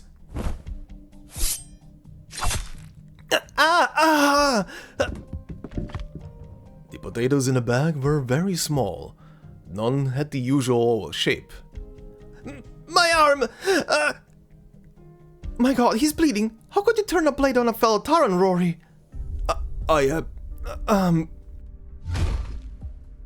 Drop the sword. Don't make me use my hammer on you. You're the only one we can count on, Kulan. Something's been off about Rory lately. I'll follow him a bit to check up on him. He's been out of sorts ever since his antique collection got burned in the war. As for his blade, just take it. Don't let him have it back. Kulan, The wound isn't too deep. Come here. I'll stop the bleeding. As far as the grains, I'll have Nemus think of a solution when she gets back. I know. Ow. I know. You're giving away everything you have. But you know, you're not as scary as you look. Ow! Don't talk. Save your energy. I might have some cornmeal left at home. Let me check. You can have it. Then I'll walk you home.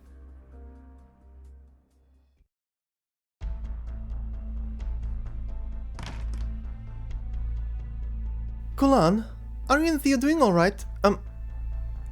Why is there blood in here? Rory lost control and slashed someone. Where's Theo? He left a while ago for, Damn it! You... Forget it. No one could have foreseen things getting so bad so quickly. How are things in the city? Rumors are spreading everywhere that the Victorians destroyed the AG plate, and Na Saoirsí is about to boil over. I know no one dared to go after Theo after you stood up for him, so you felt safe letting him run around.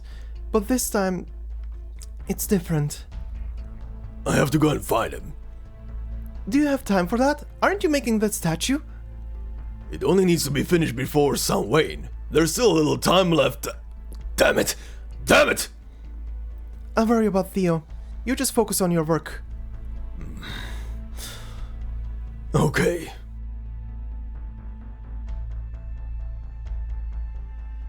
Have you seen Theo? Theo?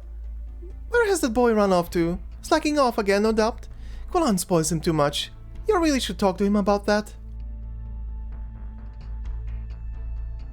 Theo! Theo! What trouble has that boy gotten himself into this time? Have you seen Theo? Are you alright? Me? Yeah, I'm fine. Just hungry. So what was it? Did you say anything? Just the person I was looking for. Has that boy Theo been up to anything suspicious lately? No, just keeping himself busy as usual. Huh, well, he'd better. Theo! What are you doing here? Wake, woman. Wait, you're... Oh, the singer. What brings you here? I heard rumors of chaos in the city, so I thought there might be something I could do to help. Alas, there is not. All I've heard is that the supply shortage was caused by Victorian sabotage. I've only ever run into the Victorian army by accident, and you and Kulan were the ones to save me at the time. Also, the information you provided us on the Wakemen has been truly fascinating. Sorry, sir, but I really don't have time to be reminiscing. But I could use your assistance. Kulan's apprentice, Theo, has gone missing. Can you help me look for him? I am unable to help with that. The city folk are angry enough at the Victorians to flay one alive. Why bother running around looking for a Victorian child? Forget it then. I'll go look for myself. Remember that the celebration will start in just over an hour. Don't you need to deliver the sacred instrument symbolizing the Wakeman's blessing to the venue? Sorry. I really must be going now.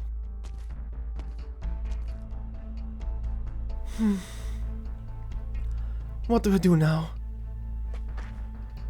Nemos? Is that you? I finally found you. What happened in the city?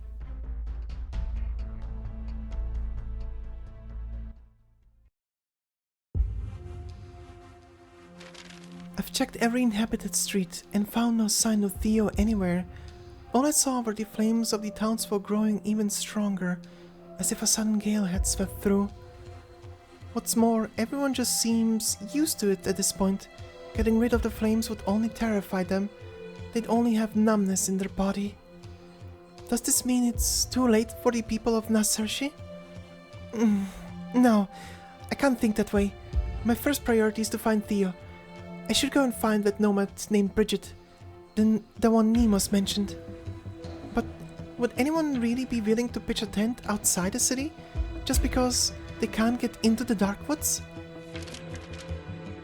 Walk out along the right side of the guard outpost, then wade through the creek.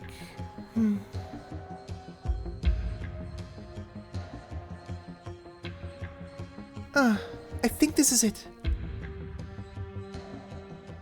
A pair with blonde hair, tall yet agile.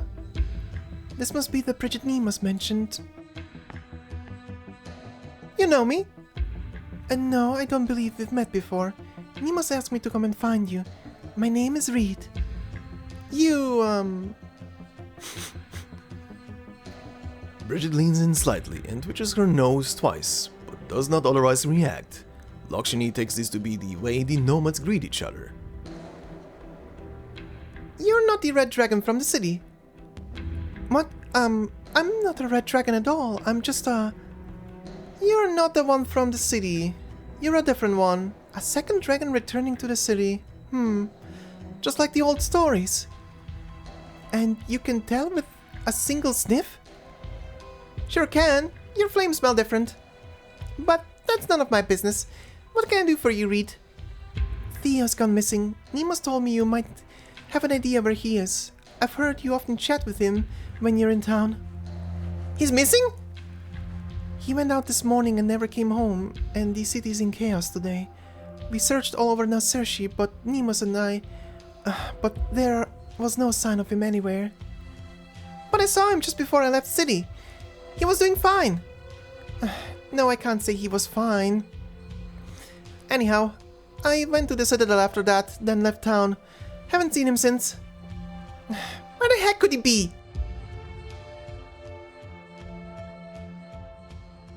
Theo! Theo! Should have tucked him out and carried him back with me when I had the chance. Say something, Theo! This time you're coming with me, you hear? Where are we, Bridget?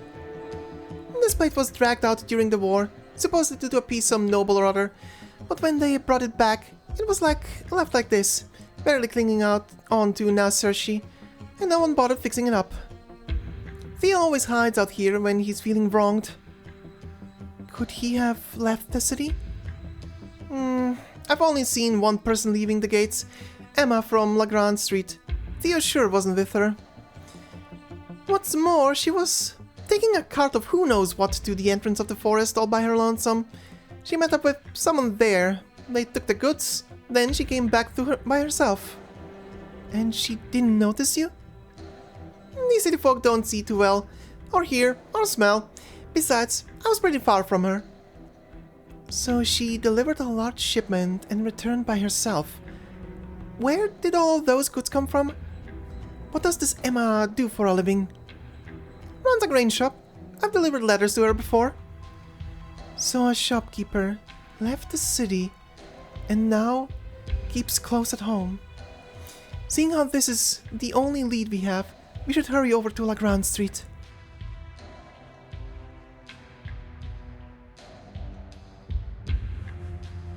Bridget, Reed? Hello. You wouldn't happen to have seen Theo around, would you? Theo? Did Nema send you to find him? That's right. Nope, haven't seen him. Heavens know where that boy has run off to. I hope he didn't skip town along with these spies that set the AG plate on fire. How can you? Bridget, we need to find him. How about Emma then? Have you seen her anywhere? She closed up shop early today. Actually, I came to see if she might be willing to reopen for me, but I guess I wasted the trip.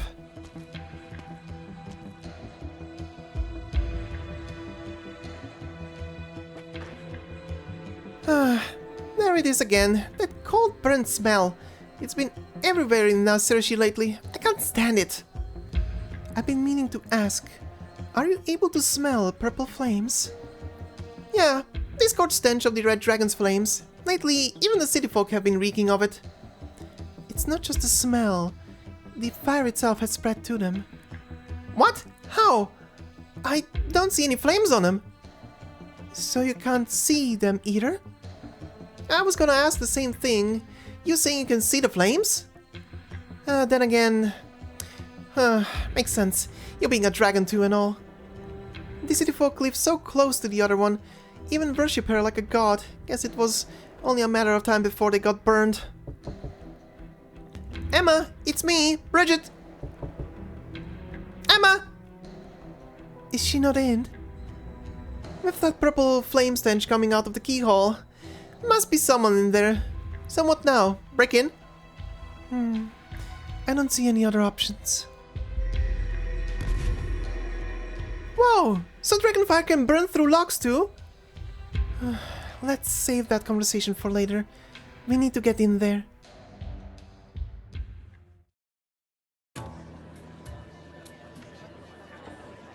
Here, officer, have a drink. We may not have a proper feast, but there's more than enough booze to go around. Cheers. Oh, if this is not resident Wake Woman, the leader invited you too? I'm here to present the sacred instruments to the Red Dragon on behalf of the Wakemen. Oh, offerings from the Wakemen. Let's see what you've got. A whistle? And what else? Samhain is almost upon us. The Wakemen do not have much left to offer. This is all they could spare. That's it? My sincerest apologies. Weren't you the one swearing to us you'd bring in those ritual doodads to give this celebration the dignity it deserves? I'm sorry, I didn't think it through. Who cares? It wasn't Nemus's idea anyway. I was against it from the start. What's so suspicious about offerings from people who deal with ghosts and corpses all day? We should be glad they only gave us a whistle. Of course you take her side. She saved your life. But we can't just laugh it off. Tell us, Wake Woman, how do you plan to take responsibility for this? Quiet! This was not solely her responsibility. If you truly wish to hold the Wakemen accountable for disrespecting the leader, we can revisit the matter later. Set aside the matter of the ritual objects for now. The leader sent me ahead to make sure everyone is enjoying themselves. These are difficult times, so we're keeping things simple. There will be no feast for the ceremony, but feel free to go and relax until she arrives. Not you, Wake Woman. I expect you to provide Her Highness an explanation for your failure.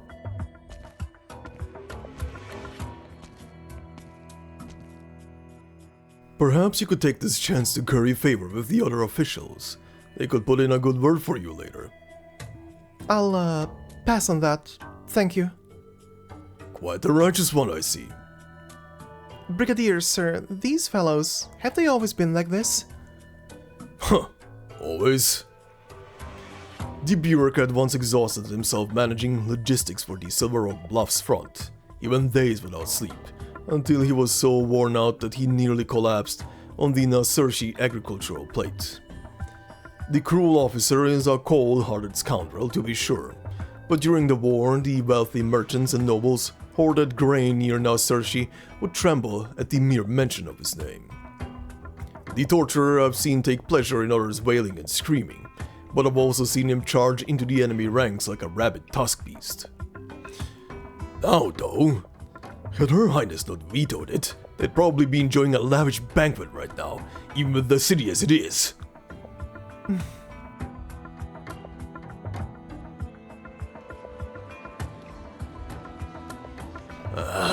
Will our dear Brigadier ever remove that stick from his arse? You look like you're in a bit of a mood too, bureaucrat. What's wrong? What's wrong is that the city almost out of grain, and I'm responsible. Well, what can you do? It was a poor harvest. Besides, did I not tell you to pin it on the Victorians? That Emma girl said exactly what you told her to, and the townsfolk took the bait. So what's the problem? Even if there is a famine, these people treat the leader like a god. They'd never turn on us, never. Or are you afraid Emma will spill the beans? No, she's been on edge since she got back, but she follows instructions to the letter. I'm not worried about that. What worries me is the merchant who met with her. There's been no word from him. Normally we'd have heard something by this morning. So, there's a little delay. What's the big deal? What are you two muttering about over there? Oh, we were discussing that hero Kulan. Oh, what about him? At the time, he told us he took out a whole squad of Victorian scouts in the dark woods by himself. 4 or 5 men by using the terrain to his advantage. Said there was one child left behind, but he couldn't bring himself to finish the job. Sound about right? But think about it. Why would a scout squad bring a child with them? Huh? The Wake Woman already explained that. The scouts had taken hostages, a group of merchants who traveled between Taran and Victoria, and forced them to guide them through the forest. Sure, I buy that there was a caravan, but the scouts? I don't know about that.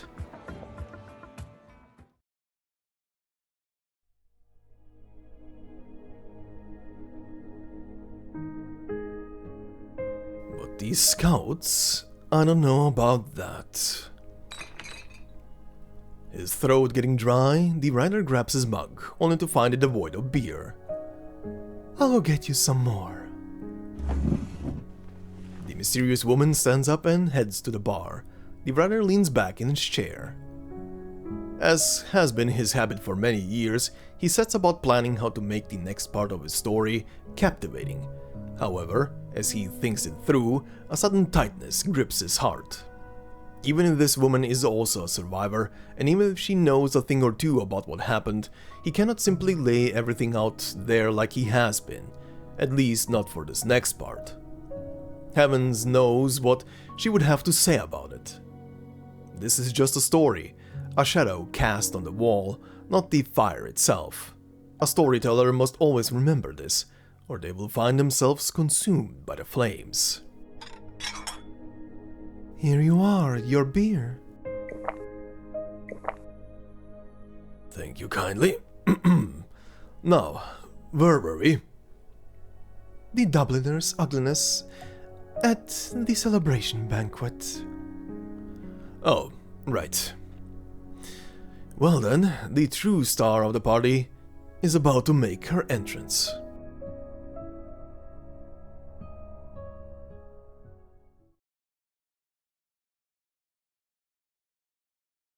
The true star of the party is about to make her entrance.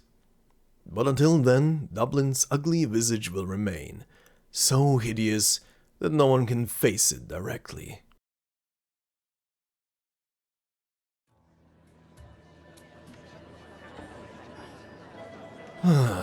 Well,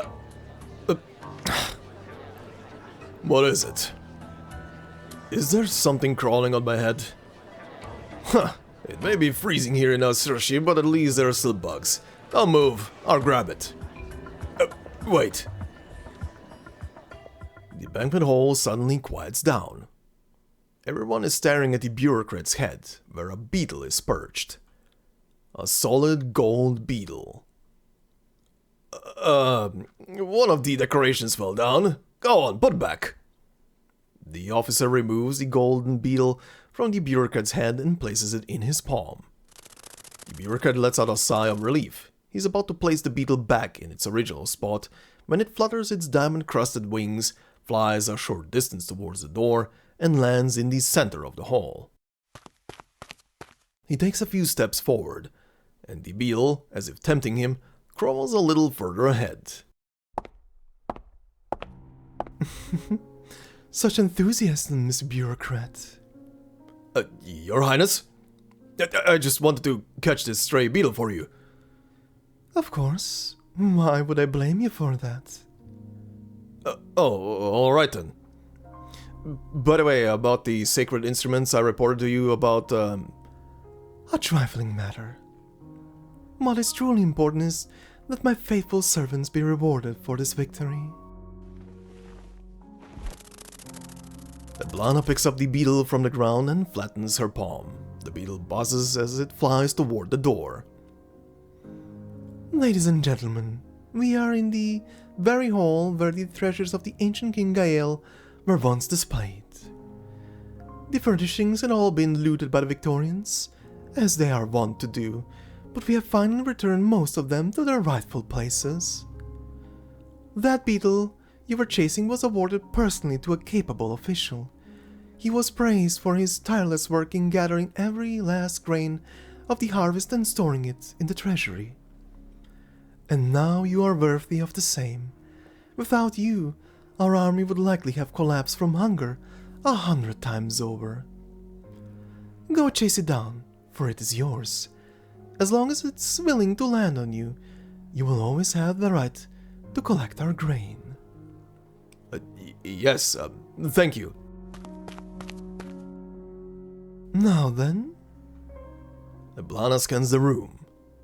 Some stare intently at the bureaucrat's back, wondering what rewards they will receive, while others cannot help but glance at the other treasures in the room. The sword that enforces the law, the cloudpiece that listens to appeals, the knot that records history, the crystal teardrops that symbolize compassion. It seems none of you can stand to wait any longer. How about this then? Everyone, feel free to take whatever it is in this room you desire. In an instant, it is as if all the treasures come to life, moving on their own. The Cloud Beast statue starts running, the crystal starts rolling, the knot begins to twist, and even the ceremonial sword studded with Sargonian jewels breaks free from its stand, hopping comically toward the door. Go, my servants. These are my rewards for your loyalty. It is unclear who takes the first step, but once he does, the tide is unstoppable. The crowd chases after the treasures, surging out of the banquet hall.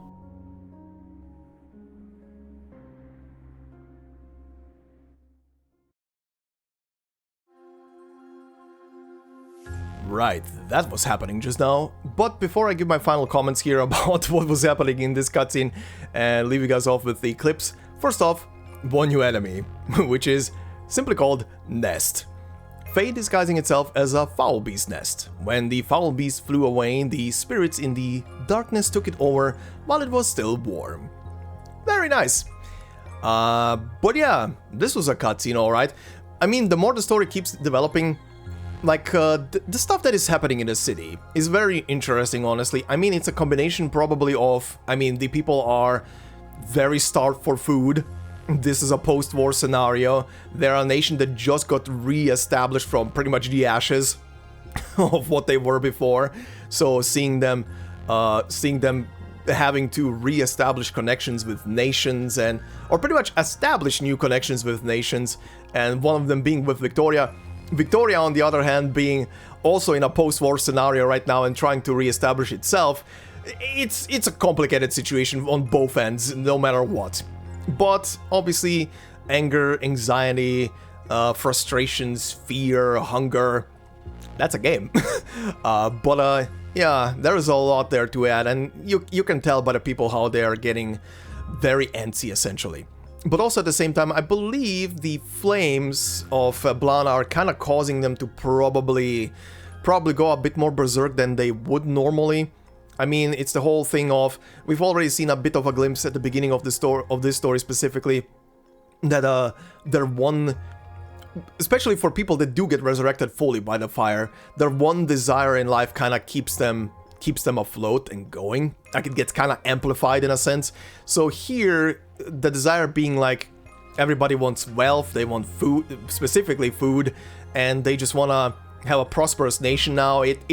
And because of how the Victorians were treating them, all of these technically both positive and negative emotions are being massively amplified probably by the flame, and it goes in tandem with how the story is being told. Like, they keep saying that the flame is starting to, in the city, like, that is encompassing everybody, is starting to flare up slowly. It's becoming stronger, and it shows back in the people as they are becoming more and more aggressive, essentially, as time progresses. We'll see how this story is gonna develop, but damn, this is gonna go one way or another. My god. But yeah, also, Mr. Dragon Granddad is having a giggle, apparently, at everything, so that's interesting to see. I don't know what role he's gonna play in this whole story, if he's just gonna be a passive observer the entire way through, or if maybe he's gonna be the last boss. I don't know. We'll see. It would be very obvious if he's gonna be the last boss, right? But we'll see. We'll see what happens with him. He has a role to play in this whole thing. He wouldn't be just there to be the cocky little shit he is right now. But we'll see. We'll see. It's an interesting addition to the story, especially having someone from like 600 years ago present. Damn. But yeah. Bridget, all I can say for now is she needs a bit more character development throughout the story, but for now, all I'm gonna say is she's a very good Labradoodle. Or Golden Retriever, I don't know which specific breed of dog she's supposed to be, but I usually call those golden ones Labradoodles. But, cute, I guess. We'll see. Oh, and I forgot to mention up until now, but Reed's whole plan of masquerading herself is the most hilarious thing possible.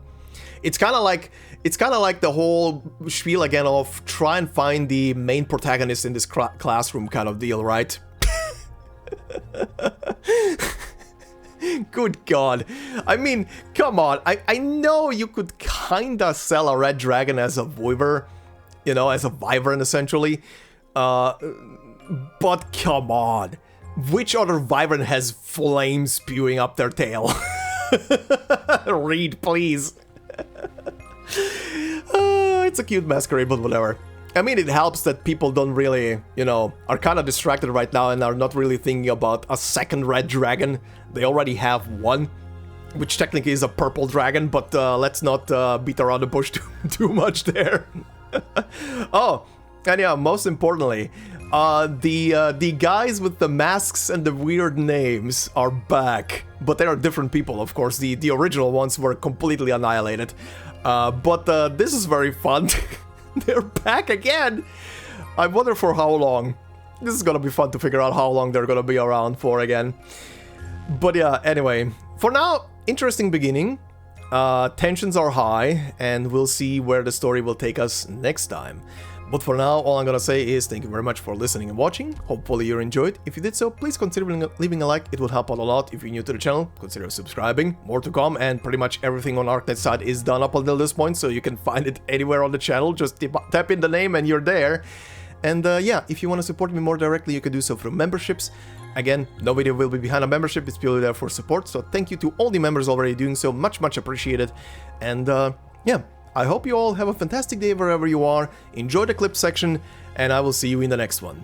Until then, bye-bye.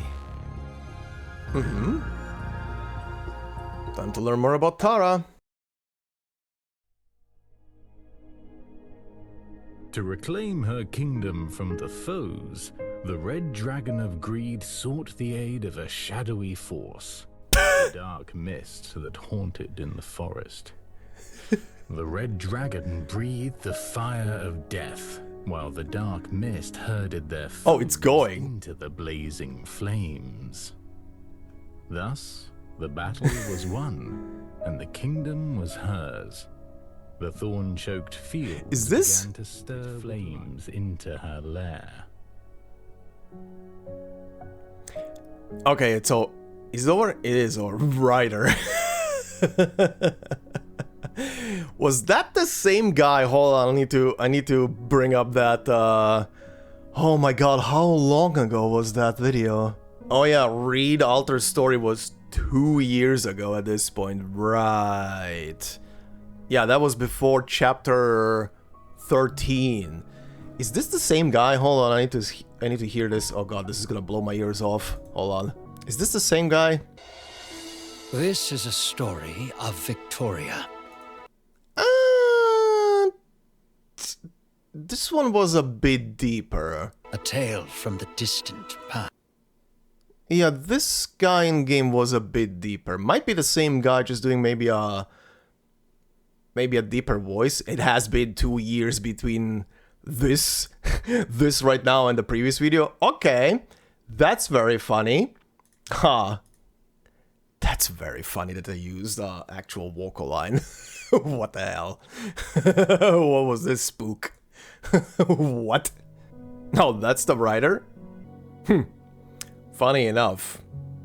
If I would be to shorten my beard and put in, considering I have brown eyes, put in like greenish contacts, that could be me. Is that a cosplay for me in the future? Just need a pipe. Under its light, the red dragon's face looks even paler than before.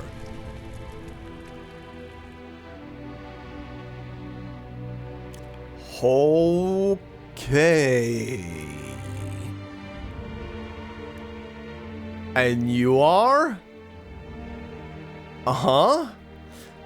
Either Dad or the first one, the old red dragon who started us all. Their ancestor? Oh, hi. Who the shit are you now? You're a completely new NPC. Okay. I'm guessing by the ear shape of Vulpo and tail. Okay, okay, these are then random NPCs, I'm guessing, considering the headpiece. Nemos, who are these people? Thank you. Or rather, go... Oh god, what is this one? Holy beef! Whoa! That shoulder is probably bigger than my head! What the fuck? Kulan? Okay, that is also a very, very prominent name for Celtic bullshit, I guess. I think, at least. Sir? The bureaucrat? These guys are back! What are you doing here, Wake Woman? What are you doing here, Wake Woman? Wait, you're... Oh. The singer? What brings you here, singer? Oh, God. Oh boy. Fuck's sake.